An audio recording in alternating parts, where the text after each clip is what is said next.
James, a man who lived for the thrill of the unknown, stood before the dilapidated manor. The house, perched on a hill overlooking the village, was more shadow than structure. Locals whispered tales of its dark past, of tragedies and restless spirits. James, never one to shy away from a challenge, felt a thrill course through him. This was the adventure he craved. He took a deep breath, the air thick with the scent of decay and something else, something unsettling, and stepped across the threshold. The door creaked shut behind him, the sound echoing in the oppressive silence. Dust motes danced in the faint slivers of light that pierced the boarded-up windows. The air inside was heavy, stagnant, and filled with the ghosts of forgotten memories. A shiver ran down James's spine, a prickle of unease, but he pushed it aside. He was here for an adventure, and he wouldn't be deterred by a little dust and silence. The manor, as James soon discovered from the crumbling records and faded photographs scattered throughout the house, had a long and tragic history. It had been home to a wealthy family, the Ashcrofts, who had met a series of unfortunate ends within its walls. A fire, a fall down the grand staircase, a sudden illness, each death more mysterious and gruesome than the last. The villagers spoke of the Ashcrofts in hushed tones, claiming they had been cursed, their wealth a magnet for misfortune. They said their spirits remained trapped within the decaying walls, seeking solace or perhaps revenge. James, though skeptical, couldn't help but feel a growing sense of unease as he delved deeper into the family's history. The house seemed to close in around him, the silence broken only by the creaking of the floorboards beneath his feet. As the sun began its descent, casting long, eerie shadows across the overgrown lawns, James felt a shift in the atmosphere. The silence, once merely unsettling, now throbbed with an unseen energy. He could have sworn he heard whispers, soft and indistinct, slithering through the empty hall. He tried to rationalize the sounds, attributing them to the wind whistling through the broken windows or the settling of the old house. But deep down, a primal fear began to stir within him. He was alone, truly alone, in a house steeped in darkness and whispers of the dead. The shadows lengthened and the silence deepened, becoming a suffocating presence.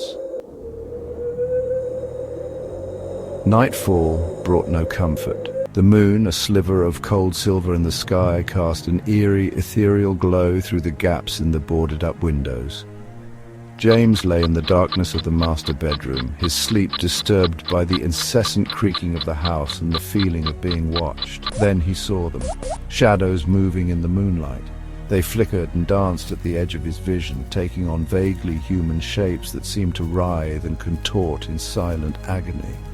He sat up, heart pounding, his breath catching in his throat. The shadows remained, their movements growing more frantic, more desperate, as if trying to break free from an unseen prison. The whispers returned, louder this time, swirling around him like a vortex of tormented souls. They spoke of tragedy, of pain, of a rage that death itself couldn't extinguish. James felt a cold dread grip him, paralyzing him with fear.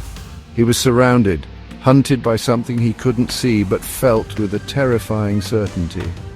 A hand, ice-cold and insubstantial, brushed against his cheek and he cried out, scrambling back against the wall. The room seemed to shrink around him, the air thick with the stench of decay and despair. He was trapped, caught in a nightmare from which there was no escape. Panic surged through James, breaking the spell of terror that held him captive. He scrambled to his feet, his mind screaming at him to escape the suffocating darkness of the house.